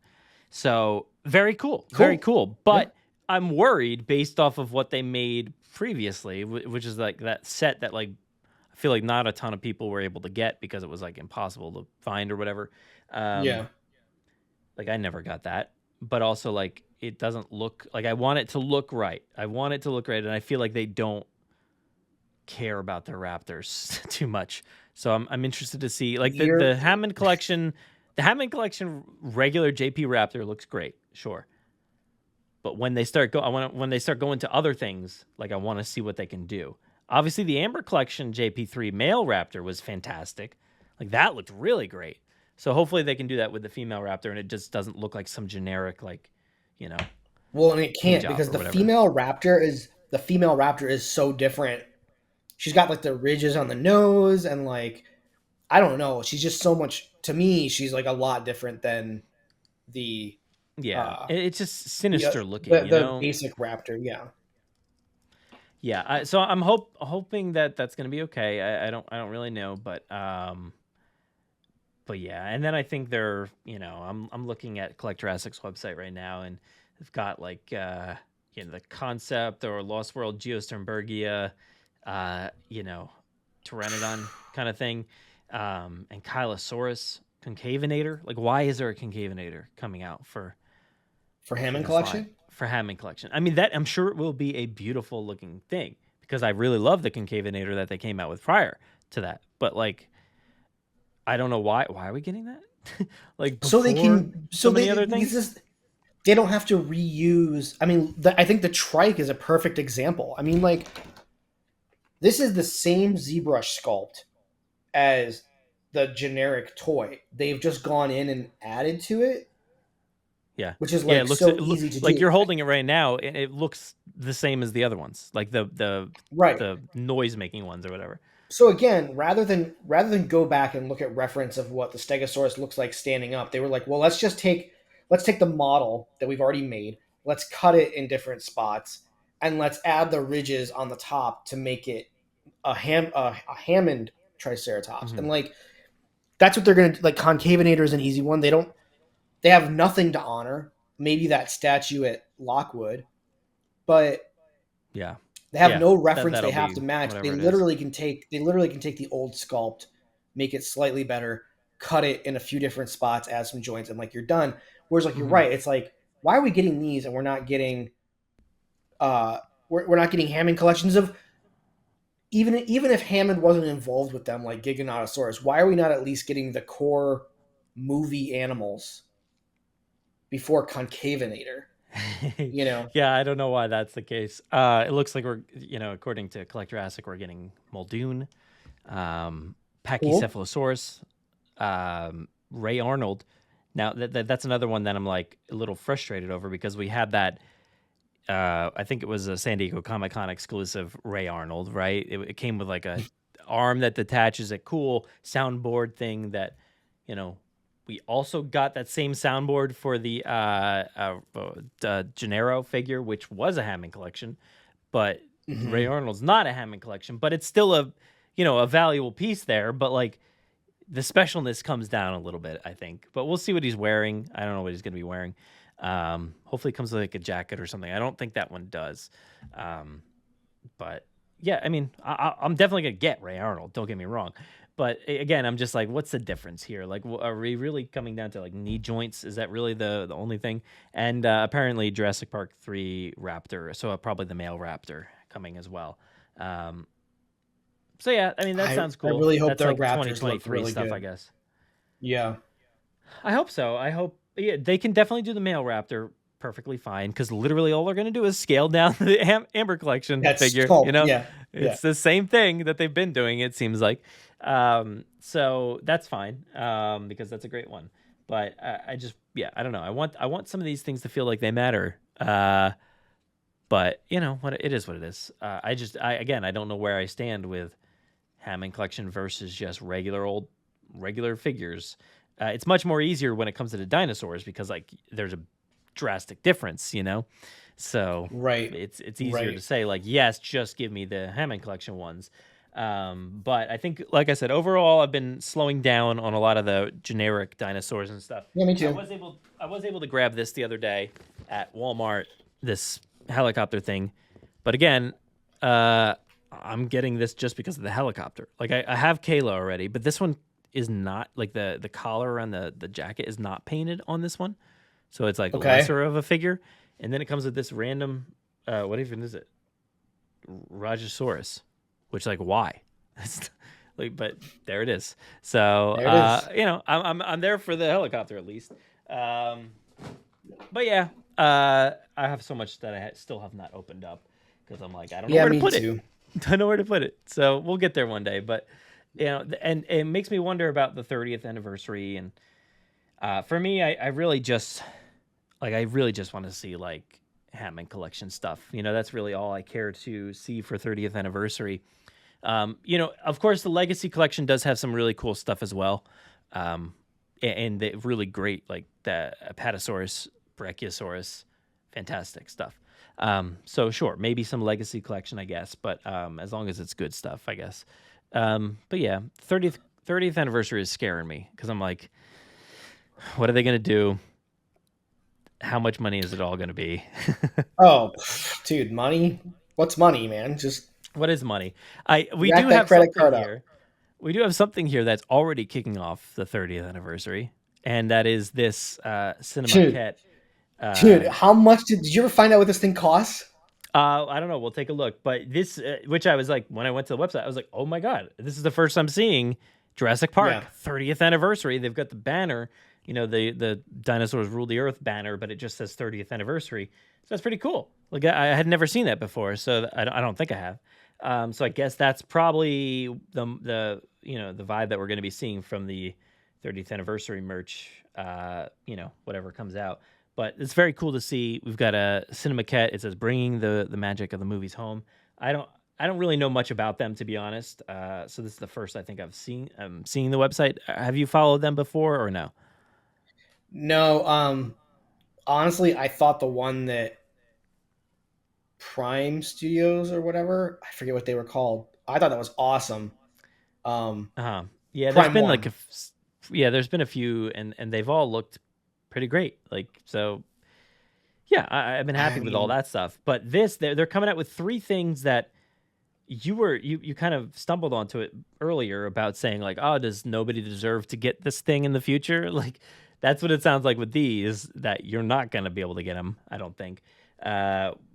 Again, it doesn't have a price, does it? No, you have to sign up. Oh, okay. Well, I'm not going to do that. That's how expensive this thing is. You have to sign up for it. It does say right here, whether we reach our edition size or not, the cutoff date of September 30th, 2022, the pre-order window will be permanently closed at midnight. There will be no more editions made. We will not do a second run, so don't miss out. So it's like they're being very serious about, this is it. This is what it is. There's no more. Q4 2022 estimated shipping. Like, these things are... Yeah, they're ready to go. In production. Yeah. So, yeah, it's a quick turnaround, I guess. But we do have a lot of cool pictures and stuff. And it does look it's so great. Good. Yeah. I don't know. I've never... The body looks a little weird to me. Like, I feel like it looks more like concept art than like actual movie Rex, maybe. I don't know. Well, yeah, it's like it's supposed to look like the maquette they had. Yeah, I guess. In Winston at the time, and so I can't get this. I don't know. Right. I mean, has anybody ever bought anything from Stan Winston Studios? Do they produce good looking collectibles? Because I'll be honest with you, not Mondo. Who was the guy that we were all buying from that went out of business eventually? Chronicle Collectibles. Chronicles burned me, man. Like, I didn't. looking back after what Prime 1 has made, Chronicles was a burn, man. Oh, these pictures aren't working, but yeah, I know that was rough for a lot of people. Dude, this thing's awesome. It looks like that. It looks like the CG test of the Rex hunting those galleys. Oh yeah, absolutely. Yeah, that's exactly what it looks like. Yeah, that's exactly what it looks like. Yeah, it's got the T-Rex Kenner arms where they're like out like side to side. It really does. You're right. Yeah. Oh, that's so funny. That is hilarious. Like, this thing is so reminiscent of what the T-Rex was supposed to look like, because like the Kenner Rex is based off of the maquette. Like, this thing is like you said, it's not movie accurate, I don't think, but it definitely looks like what they were trying to do in the 90s. It's pretty great. I have not logged in for the price though, so I guess we will not be showing that off. But I would love to get one, but I would have to sell. I think I would have to sell a bunch of stuff, which might happen, here in the future. Might happen. It looks great though. Like that is awesome looking. They also do have a few other products as well, so that's probably like very expensive. I don't know how much this is, but this elephant mosquito in amber. Elephant mosquito in amber. It doesn't look at all like any of the mosquitoes we've ever seen in amber for Jurassic, so no, I guess it's just, I don't know, is it ancient elephant mosquito? That's a kind of mosquito, I guess. It's not like it sucked the blood of an elephant and it's like, this is the one that John Hammond used to make like a no. tiny elephant or whatever. But this is the same thing. The September 30th pre-order window or whatever comes with like a little Jurassic Park base and like a, like the top like of John Hammond's cane, kind of looks like that. Yeah. No price on this, I don't think either. So log in for price. And then there was one other thing, I believe, hatching T-Rex. So yeah, again, that's just like a little tiny. I don't know what the point of this is, because this is like, is this something that we've seen before? I don't feel like we've seen like a concept or anything like this. Like, what is this? Have we ever seen a concept of what the hatchling T-Rex looks like? I don't know. I don't remember seeing anything that looks like any of these things. Like, what are we getting here? Are we getting this thing up here or these eggs? I don't know. It says each single egg with bait. I have no idea what we're getting with this. I'm not getting this, but I don't know what you would be getting if you were to buy this. No. It's like 14 different things. Like, I'm not really sure what we're looking at here. But I can't get these pictures to work either. Whatever. Oh, there's a picture. I guess it's like 4 eggs at various stages of hatching, and then the fully hatched Rex. Okay. None of this which we've seen in any artwork or... Yeah, it doesn't look anything familiar. Like, this has never existed. Yeah. So happy 30th anniversary for a lot of money, I'm sure. Again, no price on this. Only 99 pieces for this one worldwide. Did the other one say how much? 2,000 for the amber piece, and 700 for the T-Rex, full size Rex, or not full size, but you know what I mean. Yeah. So yeah, Stan Winston Studio Elite T-Rex or whatever it is, and a few other things. But that's the upscale stuff. What else do we have? Do we have anything else that is worth talking about? As far as merch, I don't really think so. Like there has been a few things. Halloween is coming around, and what better way to kick it off than like something that looks just like this? This T-Rex. What is this? This thing's been kicking around for a little bit. This hideous T-Rex mask with a dangling body of it, like in front of your body. I don't understand what is going on here, but it looks like for the listeners, all right, it looks like they took a baby T-Rex, okay, a baby T-Rex that you could fit like in your hand. They cut out the back of its head and then stretched its head over your face, and you left that dead body hanging under your chin, dangling below you. Yeah, it's a very odd thing. It has got like a little prop here for like your neck or something. I don't know. That's horrifying. But it's like, especially the girl with the long hair is just. That's a look. It's very creepy and strange looking. I don't know, but I don't know what this is about. But this was mostly a joke. But yeah, $20 you can get yourself that mask. But there has been some pretty cool Halloween developments overall. I know Target right now does have like a section devoted to Jurassic in their Halloween section, which is pretty cool. They've got a bunch of different costumes and things, and they also have outdoor decorations. So they've got an inflatable T-Rex fossil. How much is $80? $80, yeah. Oh, my wife would kill me. Yeah, it's a little steep, but that's fairly standard for like blow up things. Yeah, for those. I don't know how tall it is. Let's see, 83.9 tall, whatever inches. So it's, it is what it is. But what I'm actually very excited about is the fact that they are going into Halloween merch for the first time. What feels like, I don't know what they've done in the past, but like, I feel like I've never seen anything like this before with the box specifically. So my wife took a video and a picture at Target today, and I guess the text messages came in a weird order because I said to her, I was like, oh my God, I love that box. Like, that box looks amazing. And she was talking about a video that she had sent and it wasn't in there. She's like, what box are you talking about?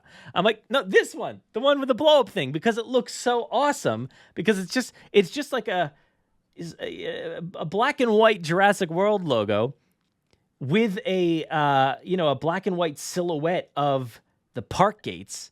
The black and white silhouette of the park gates is awesome. It's amazing, and it's just behind everything is just spider webs. Like, that's it. Remember we were talking about like Jurassic Fright Nights and like what would iconography of like real world Jurassic Park holiday events look like? They listened to that podcast, and this is it. This is cool, dude. I love this stuff. I'm so happy that they're actually going in this direction and giving us Halloween merch, because like, why have they not done this before? Like, again, like, why have we not gotten stuff like this in the past 7 years? Like, this is wild to me. And this merch, like the box itself, I'm more excited for the box than I am the actual merch. But like, I'm just so happy that they're going this way. Cause like, think back in the history of like, different toy lines and different things. Like, I always gravitate towards how cool the boxes looked. And this box looks pretty awesome. I just love, obviously I'm a huge Halloween fan. I love Halloween, every aspect of it. If Halloween was all year long, that'd be perfectly fine with me. And so I love this orange box style with the spider webs. And I love that this, like, it kind of looks like a Mandalorian mask, like the park gates there. Yeah. But I love the silhouette. I love the dark style. And I want them to dive into that stuff more, because Jurassic is spooky. Like it's got like elements of horror in there. It's not fully like a horror movie or anything, but it has so many elements of horror in there that it really could pass through Halloween and be a big thing. But they haven't really taken advantage of it outside of, we got some blow up costumes, and we've got that's it. There's nothing else, This is awesome. I've always thought Christmas towns were really cool. My grandma had one when I was a kid, and I was like, oh, this is excellent. You just keep buying like different attractions. Yeah, yep. I love that. I love it. Then there's a Harry Potter Christmas town, which is like even cooler because it's like it's a Christmas town, but it's a nerdy Christmas town. Yeah. Dude. And then I think there's like Halloween town, but like when you put it up for Halloween, dude, a Jurassic town. Dude. For either holiday.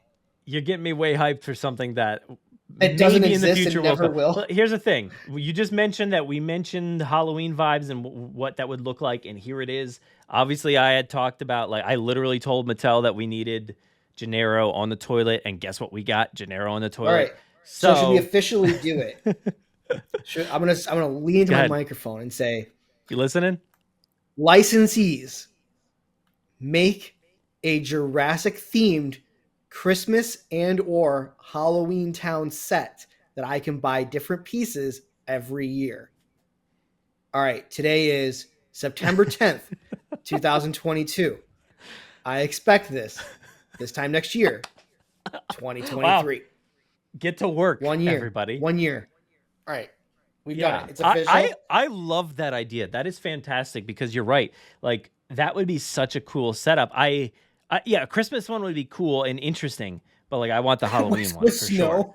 Yeah, dude, that would be. Imagine that. Imagine like they're very like heavy pieces, right? All these Halloween towns they're or Christmas towns. Yeah, they're made of like a good material. And imagine, dude, like a visitor, like imagine like a operating Jurassic Park Christmas place that has snow on top of the visitor center and like on top of different paddocks and like a T-Rex roaming through a pen with snow or something. Colored like Christmas lights. Christmas lights. Oh my God, it would be amazing. That would be amazing. And then I want the destroyed Jurassic Park for Halloween. Give me that one with people getting eaten by different dinosaurs and different creepy things. Amazing. Oh, I'm going to do this year. If I'm still here in this house, I'm going to do...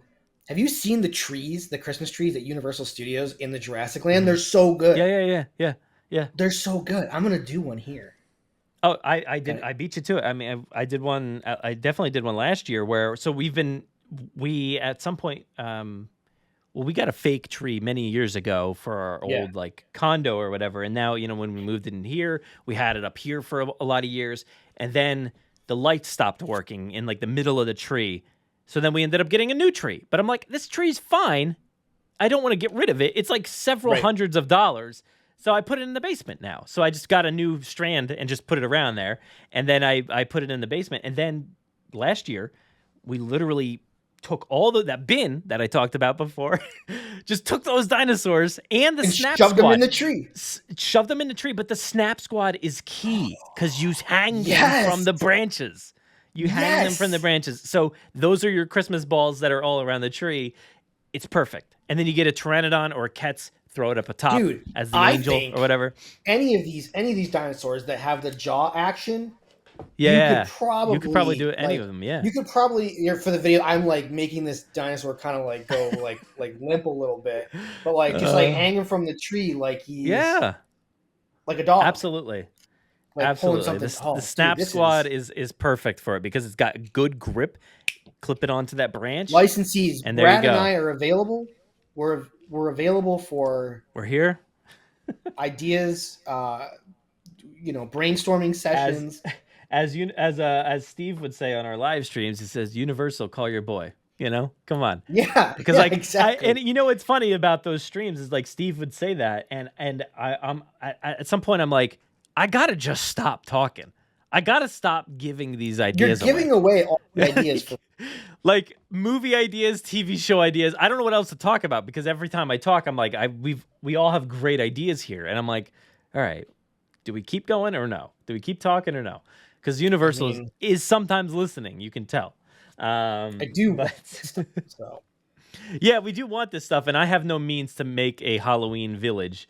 I am no Ted Brothers or whatever, but somebody out there can make it. But a T-Rex breakout set or the electric fence is strands of 80s large Christmas bulbs.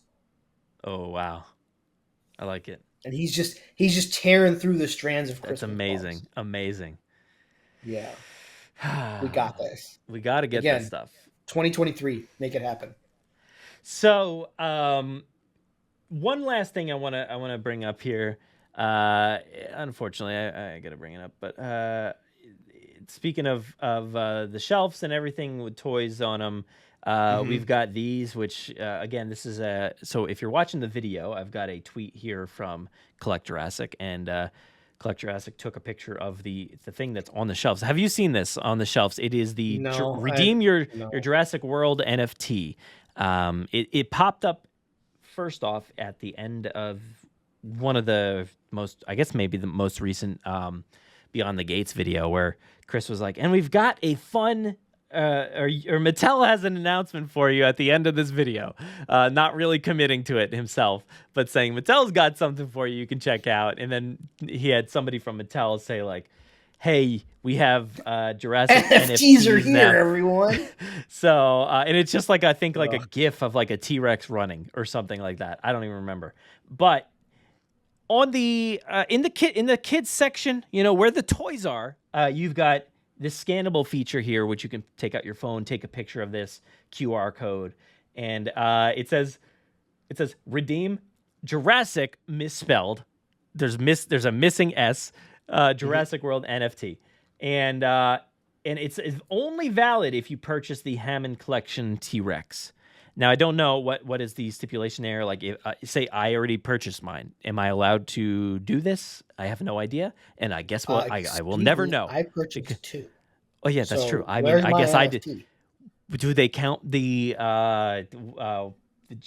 Gennaro one?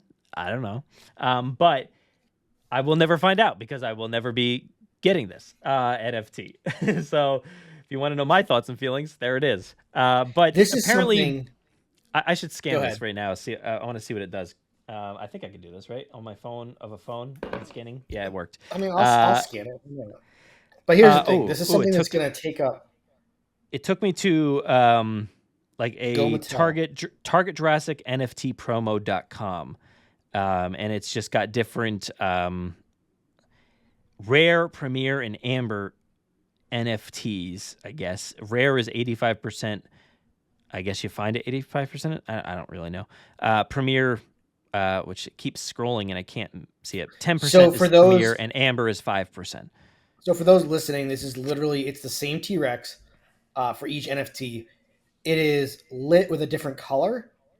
And it looks really slightly better than like what Mattel was doing in the scan like barcode deals. Yeah. So which again, I'm perfectly fine with that kind of thing. Like let's buy the toy and then scan the foot and then add that essentially NFT to my app collection. Like I like that. That's fine. I've actually really enjoyed those apps, and my son loves scanning them. And this is where I think the problem lies, is because my son loves scanning things that are Jurassic related. He loves scanning those codes that pop out or the foot thing, scanning under the foot. And if this is in a kid's aisle, he wants to scan. He wants to scan anything he can scan. We'll walk down the street and there'll just be a poster and he'll be like, can you scan that? And I'm like, no, what do you mean? No. It's just some random poster. A child doesn't have the differentiation of like what is necessary to scan in this world. Yeah, exactly. So he wants to scan everything. So I feel like, and when you go to this, you have to scan this. And I don't know what now. So previously, I think Collect Jurassic or somebody had shown what actually it entails, and here it is. Actually, the next tweet down, you have to pay $5 WAXP, whatever that is, to make an account to even get this thing. So you have to like pay money, or I guess money. I don't know. I don't know how all this works, but you have to pay to get a membership to get a a wax badge? What is this? What are these words that I'm reading? In order to actually like redeem your thing. So not only do you have to buy the Hammond Collection T-Rex, it's not a free thing. So you have to buy the thing, and then you have to pay with Coinbase to get this actual thing on your whatever account. So I feel like it's just like it's a weird thing to have in a kids aisle where you've conditioned all of these children to scan items, and then you're gonna have this tier where now you're gonna say like, oh, you have to pay for something. I'm looking at this website that popped up here on my phone. Maybe I can bring it up here. Give me a second, but I just feel like it's a weird thing. I don't know. NFT is a scam. I mean, look, can we just say it? NFT is a scam. Like, it's ridiculous. Yeah. Like, I don't understand. Not to mention, didn't we already, like, within the last few months, haven't we had hacks and stuff for NFT? I mean, I feel like you're constantly hearing about, like, your stuff's gone or whatever you paid for is gone. Or, I feel like it's got scam written all over it.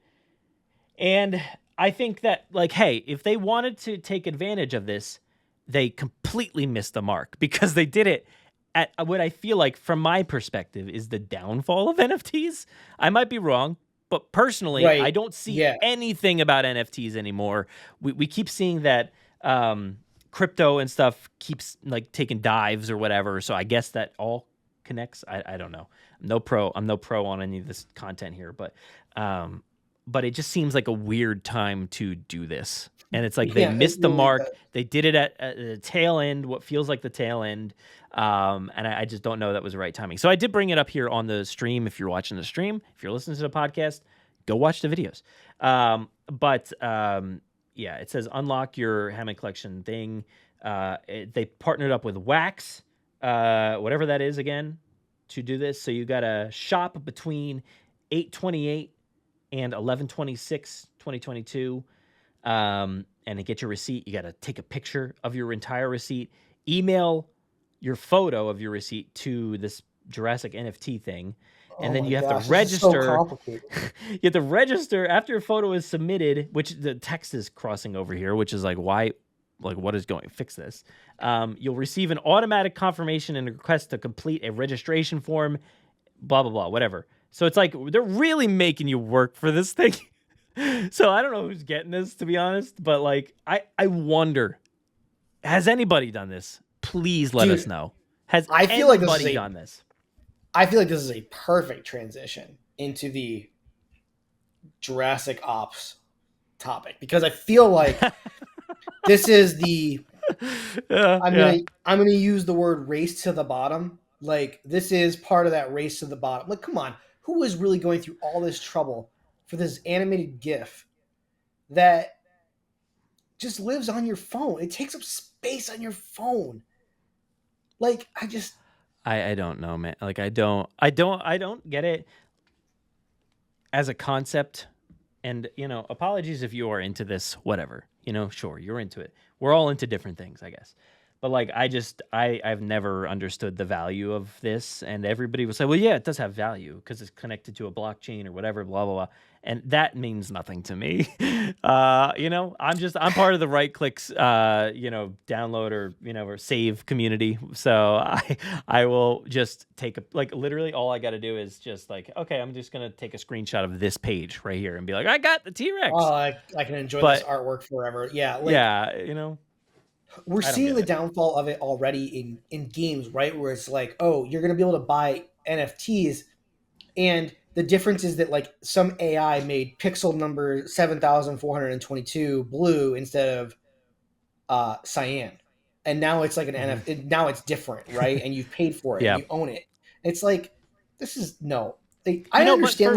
As a digital artist myself, I would love a way to make something and be like, look, you can have the only one.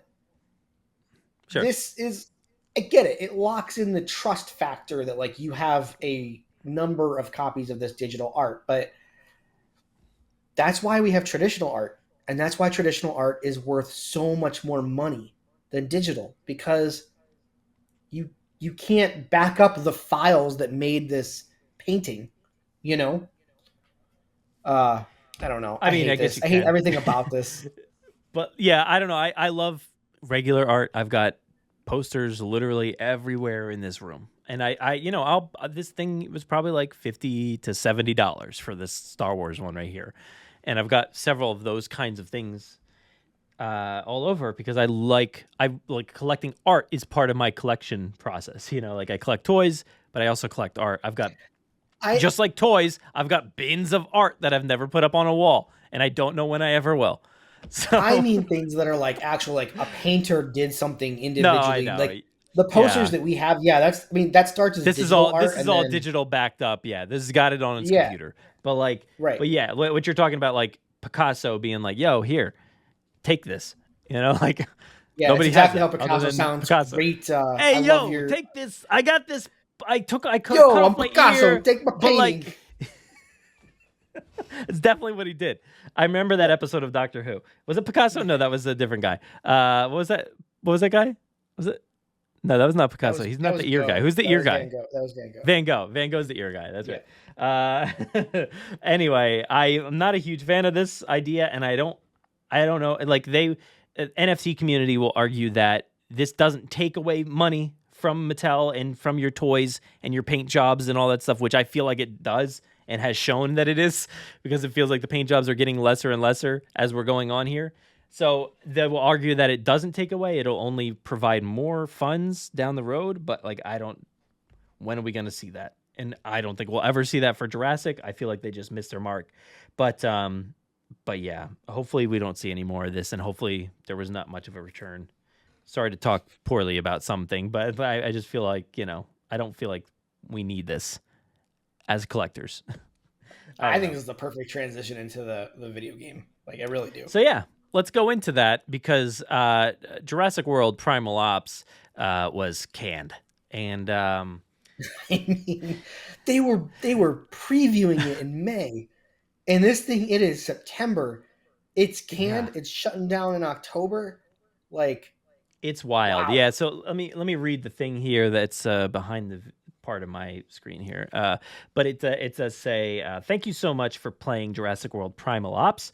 Unfortunately, effective immediately, we are discontinuing development support for Jurassic World Primal Ops, and there will be no further content or functionality updates. On October 31st, 2022, the game's servers will be shut down completely. Hey, talk about Halloween synergy. Here we go. Shutting down a game on October 31st. It'll be shut down completely. Game progress, in-game items, and user data will not be saved. In-app purchases were disabled on August 31st, so that's done. And it says, remember to spend any remaining in-game currency before Jurassic World Primal Ops goes offline, and the game is no longer playable on October 31st, 2022. So use it up and play it if you want to, because it is going away. Thank you to the 10 people that played Jurassic World Primal Ops. Like, clearly nobody played this game. Nobody. Yeah, it feels like, it feels like nobody. This is what I was kind of saying about the NFTs, right? It's like, this is the outcome I'm hoping for the NFTs, which I don't want for this game. This is not the outcome I want for this game. I want people to play this game. I, myself, have not played this game though, so that's part of the problem. I got burned in a way. Like, so I played that original park builder. Now, to get a T-Rex in that game, you could not naturally hatch a T-Rex in that game. It was a purchased item. They wanted $60-some for that thing. Really? For the Jurassic Park Builder game or whatever? Park Builder, yeah. Because then there was like Jurassic World, the game. No, this was Jurassic Park Builder, yeah. Yeah, I forget that one. It's been so long. I got one. I got a T-Rex in that game, but I got it through they had some contest. It was like show your collection. And this is like 2012 or something. I'm like, oh, I got this nailed. This is before I think I even knew you, right? But it was like, oh, show us your collection, and guys are showing tattoos of the Turok Raptor on their arm, and I'm like, oh my god. Oh no, I got you beat. Check out this Kenner line, dude. not only did I have them I wish I had these photos like oh my gosh, I wish, yeah. Available. Oh shit. I know they're available online somewhere. He's gonna track them down. He's gonna track them down. Brad, I'll tell you what. Why don't you talk about your thoughts on Primal Ops? I'm gonna track down these photos. All right, you track it down.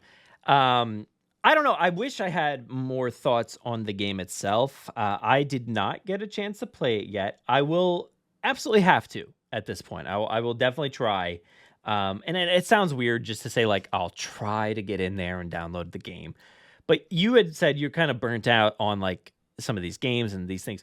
I feel like that happens a lot with apps and app games. Like, you feel like you get burnt out on a certain style or whatever. And to me, I don't get totally committed to apps and app games and things like that.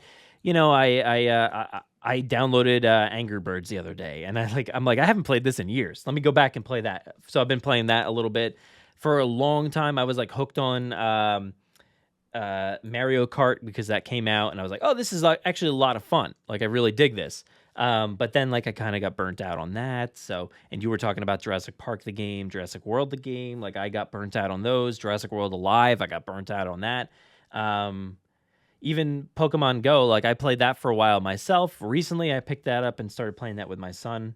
But we don't even go in there all that much. Something weird about apps, I guess it's because we're constantly on them. Right, we're constantly on our phones, so it kind of takes the excitement down, and you kind of, as adults now, I feel like we're mostly trying to find time or try to find ways to not be on there. Right, we're trying to find ways to distance ourselves from these devices. It's very impossible, it seems, but so I feel like that's part of the problem for me with an app game like this.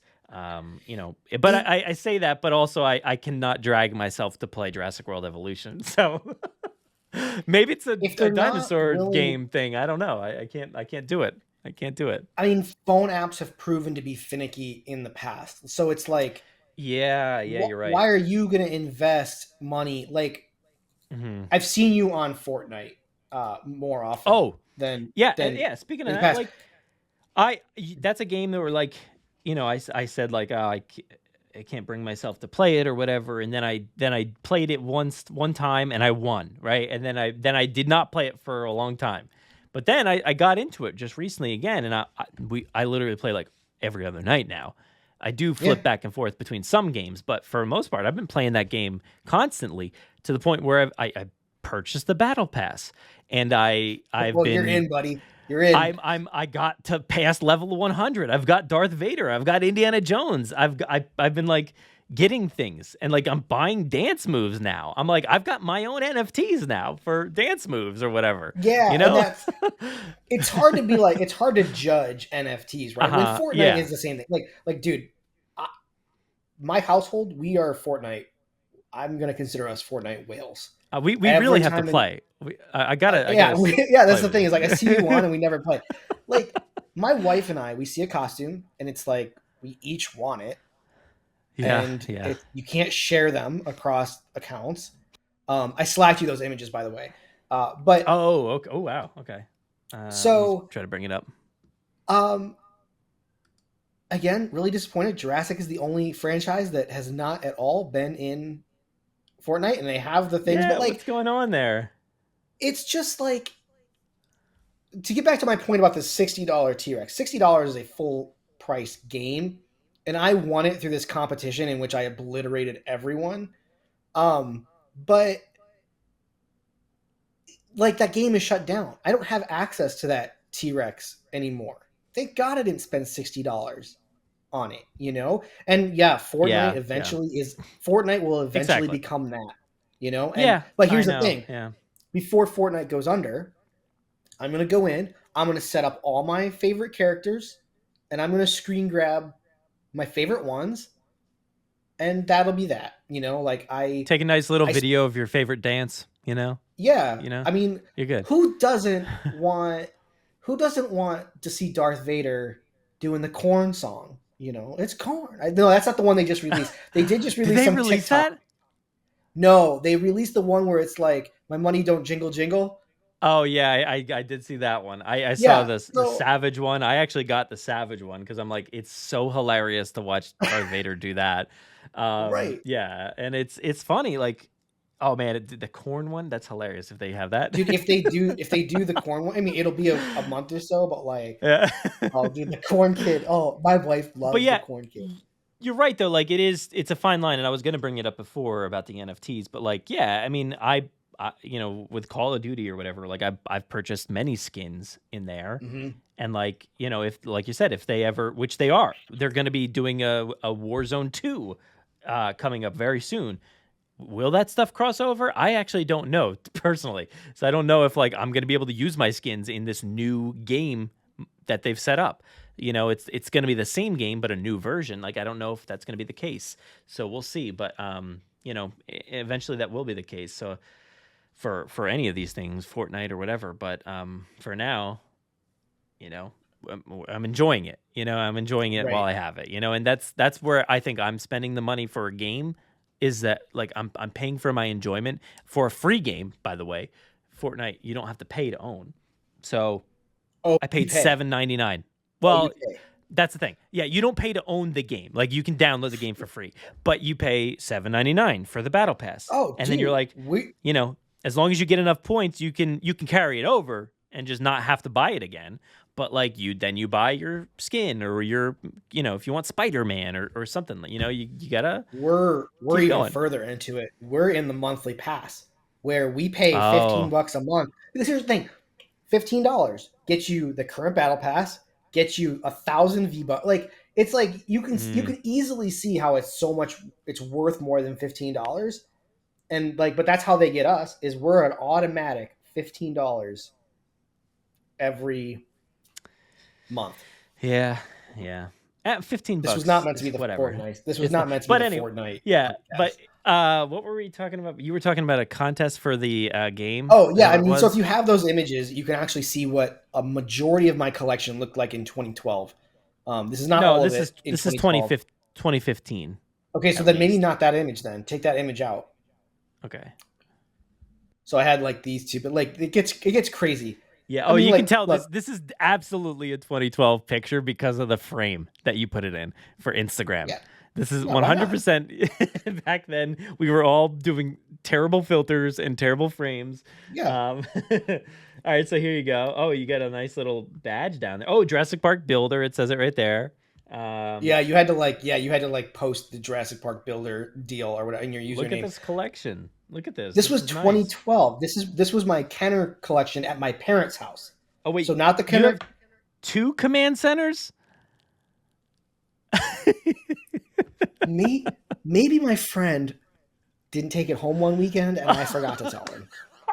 All right. I mean, we all have that. We all have like some of those toys, but not a command center, whatever that thing is called. Maybe he brought it over. Outrageous. Maybe I forgot. I have like a stormtrooper or something that I think somebody left in my house. But like, come on. Oh my! And I think about it too. Like I have these like Aladdin figures down here that I like remember going to like Walt Disney World, and I remember my family bought them, but I think they're my sisters, and I have them on my shelf, and I feel bad about it. All right, and even my son today, he was like, "Dad, did you steal that from me?" And I'm like, "Yeah." Yeah, I did. It was from McDonald's, and you were doing nothing with it, so I just put it on my shelf, and it's a Disney thing, whatever. So yeah. But yeah, I mean, like, look, guys were like, look, here's my couple dinosaurs I got. Here's my Turok tattoo, and I just hilarious. Get on their website, and I'm like, you got more pages my LA here. Collection. This is my LA collection. This room is in Los Angeles, so this is separate than the other. Okay, so this is the parents, and then this is okay. This was what I had in 2012 in California. Oh yeah, that Mondo print. Yeah. That's nice. So you got more stuff here, the books and different things, and oh my God, look at that Ellie there in package. Skinner. Oh, I have that. Wow. Where is that? I gotta find it. I didn't know I had that. I didn't know. Oh my God, I got the Dino Tracker guy or the Dude, Evil Raider. You gotta open up your NFT app sometime and check. I guess I do. Oh, that's a third gate that I must have had. I like how you're surprised by these pictures you literally just sent to me. They're somewhere here in the apartment. Gate. Like it's all somewhere here. So good. Even but yeah, man. So, I mean, it was so clear. Like I entered that competition on their like Facebook page or whatever, and everyone was like commenting. They're like, "This guy, like winner, he wins." Like, yeah, no one can beat this. No one try. This guy is insane. But unfortunately, now you would not even have a chance at winning because I feel like now everybody has come out of the woodwork and like people are posting like entire rooms. Like, you know, this is like what I'm saying, right? It's like I was such a rare collector in 2000, from 93 2012 or whatever, to 2012 or whatever. And so like, you're right. Now it's like, we can't even compete. There's guys that like have all of these things in boxes, like original packaging, and like they've got entire rooms that are like, I can't even compete now. And, getting back to collectors Primal that Ops like was canned. Oh yeah, Primal Ops was canned. No, but no, like I look at like Caleb Jurassic or whatever like that. It's like I think he's even too young to have been able to do this stuff. You know what I'm saying? Hey Caleb, come on, you youngin, with you're too young. You don't deserve to have collected these things. How dare you think that you could own these fine collectibles that I've accrued over my 40 years? Caleb, by the way, will be on the next episode of the podcast. Oh, fantastic! I do. I watch his website, and I'm just like, I watch his content sometimes on. I don't know. I just see it wherever I'm scrolling through. Yeah. And I'm just like, man, this guy's collection is cool. I just would love to like see him be able to time travel and also collect the 93 stuff because he would just be a force to reckon with. Yeah, for sure. But yeah, this brings us back to the gaming, and you were saying you were burnt out and stuff before you made me rant for a little bit, but I mean, look, these games, these cell phone games, they're strictly designed for fast cash. They're not made particularly well. I was looking at like the company that made this one, which was, Behavior Games. It's one of these like, it's one of these Montreal-based games, art things, and Canada kind of, they use their tax money to invest in these projects and stuff. And it's like, as soon as they don't make some money, they pull the plug. So there's really no value in getting started because you never know when the plug is going to get pulled on you.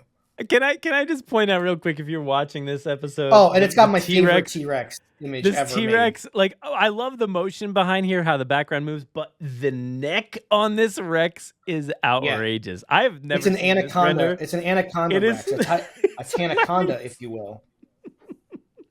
That is hilarious how long that neck is. Oh my God, that's so funny. It's awful. It's so weird looking. The more I look at it, it's so strange. I gotta remember when they did that poster of Lara Croft and her neck was like 1,000 feet long. Like that's this version. That's what this is. Yeah. But we're making light of all this. But yeah, it stinks that the game, which I feel like again, this ties into the way things have been handled recently with the marketing. We were talking about that before. How they kind of haven't really done the job here after the movie came out and everything. And like you said, this was actually out for a little while, like a while in other territories. I don't know exactly where, I forget, but it was out for a while in other countries or other places. And then in like May or whatever, I think we got emails or whatever saying like, hey, I'll give it a little history before that, but like I was getting emails for like a few months or whatever before that saying like, we've got a game coming up that we want to talk about and we're not going to tell you what it is, but we want to talk about it soon. Can you do something? And I'd be like, yeah, of course. And they would not actually tell us. So then a little while would go by. I was like, hey, are we able to set anything up yet? And they're like, not yet. But soon. And then like a little while would go by, and then it was like it kept delaying. It felt like because we would never be able to actually talk about it. There was like a little timeline in there where it was like, oh, in like 4 weeks or so we'll be able to do it, and then 4 weeks would go by and nothing ever happened. So So this happened a few times, a few different emails, and by the time they were actually ready to discuss it, we were already bogged down. I couldn't handle it personally. Like it was right around the time, like you said, end of May or something like that, or early June, whatever. Right when the movie is going to hit, and we're handling so much stuff. We've got stuff already booked up. Like we've got I think one open episode through like March, and it's September. So like, it's you can't just say like a week before, hey, can we talk about this? No, I can't. So. Yeah, I didn't see anybody talking about this game like anywhere really, outside of like a few fans or whatever. And I was talking about this the other day, that it was canceled, and people were like, it came out? I didn't even know it came out. And it's like, I feel like there was a failure here at like actually marketing this game if you really wanted people to play it, and getting the word out ahead of time, or timing things correctly, where like it's not out for like a long time in some other place where we can't ever play it, and then everybody sees the footage, everybody's seen people's gameplay, and at that point people are like, I don't want to play it anymore, whatever. It's so weird that like, I mean, I'm assuming that you communicated to them how full the schedule is, right? Like around here. Of course. Like, why couldn't they just talk to you about it and have you sign NDAs being like, you cannot release this episode until XYZ? Like, I don't know. I found that recently where some companies will say, no, like we can't do anything. I'm like, well, what do you mean we can't? Because we've done NDAs here at the show, and we've done I know it's possible to do this. We watch all of Camp Cretaceous every episode a month in advance. Like, so it's possible to do this kind of content, but some companies are not capable of it, I guess. I don't know. So I found it weird. Spinning cogs to like, too many. Yeah, they don't even want to go near it. And I feel like this was the case where like this game was already out. Everybody had seen everybody playing it. Like I think like Gaming Beaver or people like that had full gameplays of themselves playing this stuff. And like they're being super secretive about it. Well, after the fact that everybody already knows what this game is. Right. In my head, I was like, maybe it's some secret game that we don't really know about. But I was like, oh, it's Primal Ops. Everybody already knows about that. Like, I was like, okay, well, I mean, I don't really have time to cover it right now. So it was, it was a letdown of a release. And, it released right around Dominion. And then, a few months later, it's done. I also don't understand. Why can't these games be put on Switch or PlayStation or Xbox? Because here's the thing. Apple takes the same cut. They take the 30% cut on all sales made. And like, we just got done talking about Fortnite. It's not like there's any kind of like rule that you can't sell crap in your store. You know what I'm saying? It's not like it's not like Fortnite is some high and mighty, like, it's not like their ethics are any better than a game like this. They're all there to sell you things in app. So like, why can't a game like this be put on Switch? Is it just because it's considered maybe more predatory on a system designed for quote kids? But then Fortnite wouldn't be there, and Fortnite is there. So, and by the way, it's like absolutely terrible on the Switch. By the way, that game Fortnite? Was not good on a Switch. That's where we started, because Fortnite was Switch was the first to offer like cross play, so I could play on the Switch or I could play on my Xbox, and PlayStation was not playing nice with like the cross progression stuff, and that's where we started. Fortnite's history with me, I didn't just like wake up one day and was like, yeah, I think I'm going to do Fortnite. It was like I was laid off. I was laid off. I had no money to buy games, and so Fortnite was just something free to do, and we kind of fell in love with it through circumstance. But I don't understand why these companies insist on making these iOS games or Google Play games where it's like, I mean, you can't just add controller support in there and stick it on the Switch. Doesn't make any sense to me. It's got to be a resolution thing. Like, they're maybe not making these assets at HD. I don't know. I don't know. I have no idea. I feel like visually, it had a lot of things that felt familiar to other apps and other games where like, well, sure. I was like, I feel like I've done this before. Yeah, I feel like I've done this before. It doesn't feel overly special. So I feel like a lot of people probably had that same feeling where like, they're like, I don't need to check out some app. But who knows? I don't know. Maybe I'll try it and it'll be a lot of fun and then I'll be really angry.